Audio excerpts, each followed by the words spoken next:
Your nutrition-focused skin exam starts the moment you walk in and see your patient and look at them. There's a lot that you can gather just from looking at your patient's skin. In addition, when you shake their hand and you feel the texture of their skin, feel the temperature of their skin, you look at the color of their skin, look for hydration, that tells you a lot about their nutritional status. If you see dry skin, you're going to start to think about, is there an omega-3 deficiency?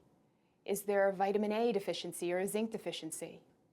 And then that brings you back to the matrix and you wonder, is there something that's preventing malabsorption of these nutrients? How is their assimilation?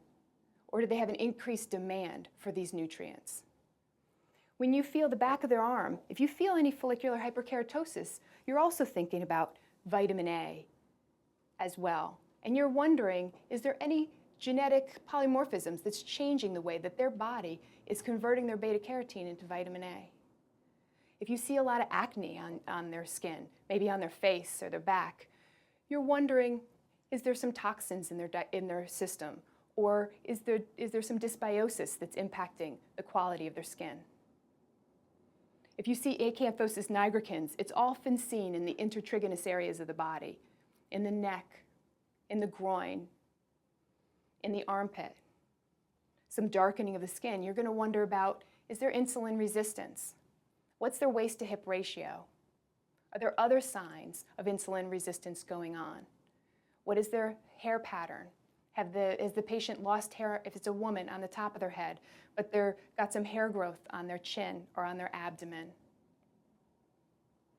If you see some lesions that are not healing, you're wondering, what's their nutrition status like? What's their protein intake? And what can I do to optimize their nutritional status?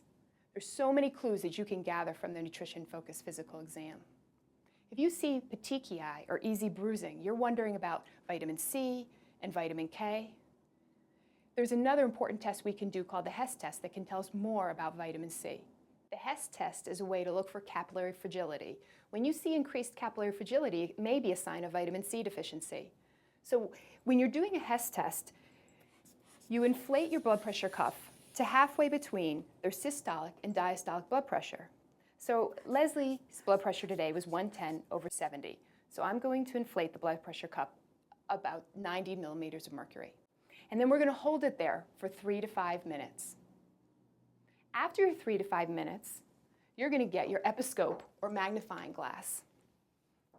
You're going to go 10 centimeters below the antecubital fossa and make a 1-inch diameter. This episcope is about 1 inch in diameter. You're going to then look for broken capillaries and count them. If you see more than 10, that can be a sign that this patient is low in vitamin C.